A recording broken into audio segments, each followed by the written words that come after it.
Alright, this is my 1986 Concorde. Um, it's a good old bus.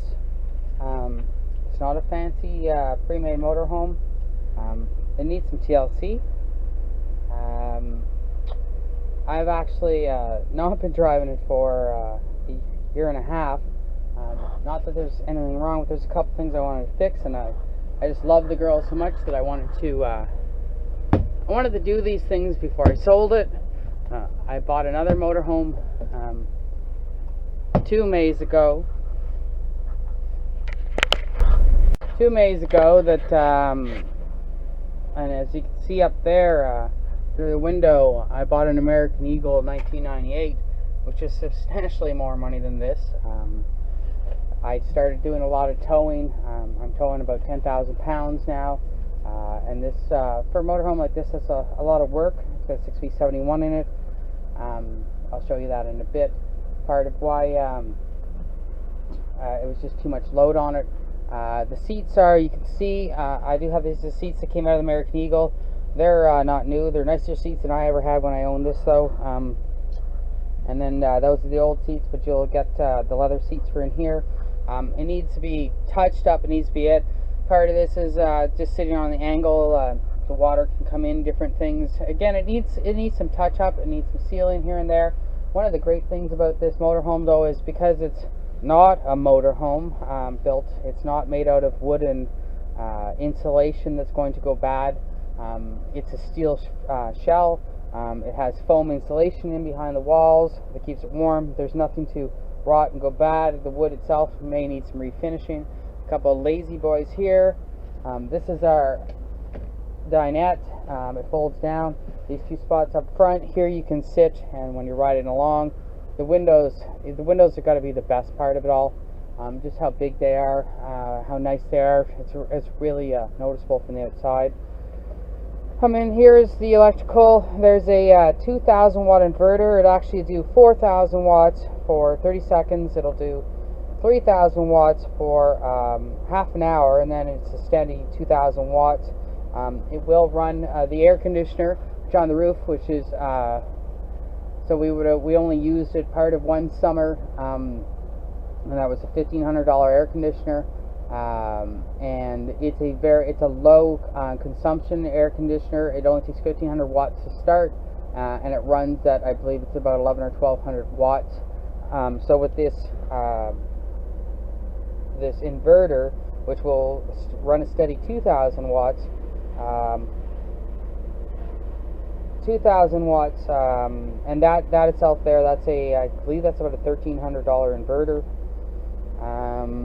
So running down the road, of course, because it doesn't have dash air, you can run this roof air, and it runs it fine. We have a full-size fridge in here. No, sorry, not an apartment-size fridge, but it is a 110. It's great how much stuff you can actually bring with you in it. We do miss that in our new motorhome. It doesn't quite fit. We never did finish that. We put it in there, and it holds going down the road. It is got 12 volt and 110 all over the place. That's running on 110 off the inverter, which is the batteries are charging. The generator on the motor, it's actually an alternator. It's a generator, and it's actually a 300 amp, so it has no problem keeping the batteries charged up to run electricity going down the road. It has your stove and an oven. It has a sink, obviously a microwave. It has this here. We'll go with the unit is we were down in the States, picked up stuff when we got the other one. Those are fantastic fans. So they're actually those are about $300 a new each. So one of those will go with this. There's lots of storage in it. Turn some more lights on here. All that storage down there, all the storage down here, all the storage under here. I have manuals to go in regards to the Detroit and this chassis that will go with it are in there. There's your cabinet here. Space under the sink as well.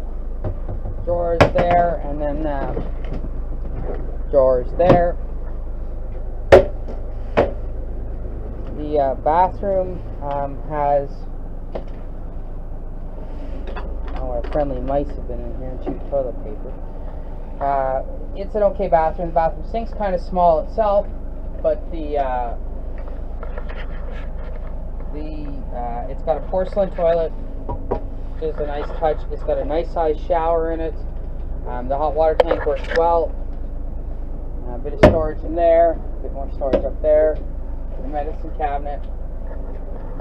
The tanks on board are 40 gray and 40 black. I put them in a few years ago. There's a big closet in there to put all your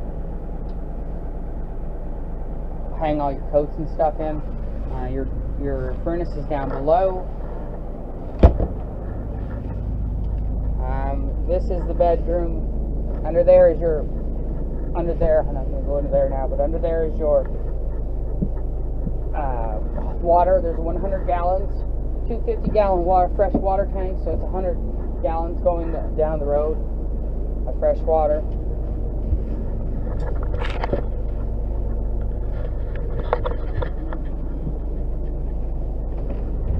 It's a little more presentable. It's got cupboards there to put your clothes in. And now, see again, so there's windows, they need to be sealed. Some wood's gone. The paneling itself has gone bad. But underneath here, you can see that it's all metal. It's all strong. There's no problems that way. The only leaks in the entire unit are around windows, which do have to be resealed. Take a walk outside now.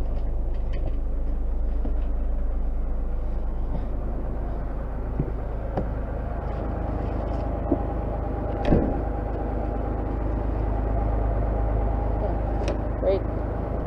The furnace is running, which works fine. Guess I didn't turn that off. I wonder how much propane I used. Furnace runs fine. The hot water tank runs fine. The tires are all fine. They're down a bit, but they're a lot. These tires have a lot of wear coming out of them. There's no weather cracking on them. I did buy these tires used, and they have some scalloping on them, but they work fine going down the road.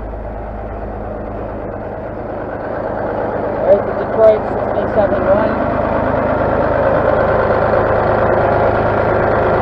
I have upgraded. I put a fuel filter and an electric fuel pump on it, so that you're not dependent. It's electric fuel pump, so that you're not dependent on the mechanical pump. If you ever did run out of diesel, this thing will start back up. 6V71, which is a 426 cubic inch engine. 6 cylinders, literally about 71. There's your transmission. 3-speed automatic.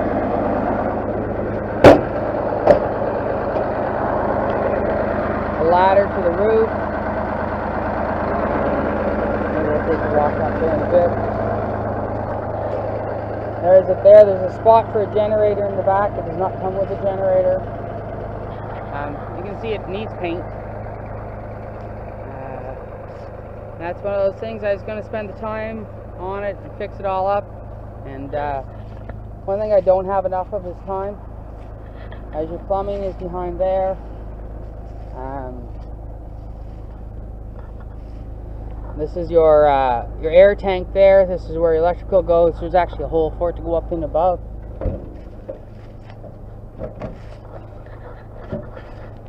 There's your propane tank there. You'll last quite a while on that. Front tires are again something that I picked up used, but they're in good shape. You got a bit of scalloping on the inside. They should pass safety. If they don't, that's something to do with big motorhomes. One big thing that I made sure I did, because I was insured with it, got 2 brand new windshields, which installed are about, it depends on when you get them. If the insurance quote came in at over $1,000 a piece, I happen to, I'll let you know where you can get them. You can get them directly from Prevo, but that's what it goes at insurance rate. It is called a Concorde. There is no such bus except for these. There are several of them made. You can see that it's got a side door entrance. It was never a bus. It's never been on the road, and it's never had a front door.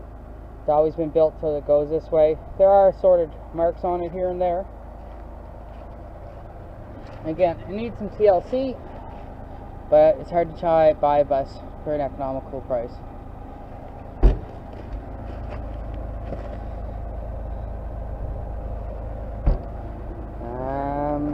And that's the tour. To continue the tour, I guess we should. Of course, always a big concern on something like this is the roof itself. Take a walk up there.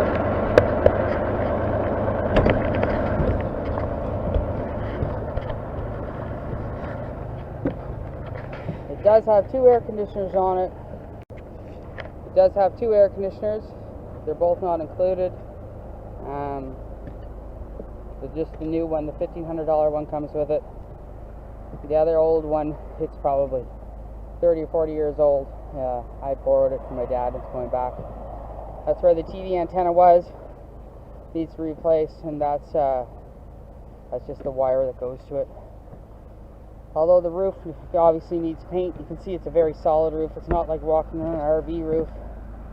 It's quite solid. Thank you.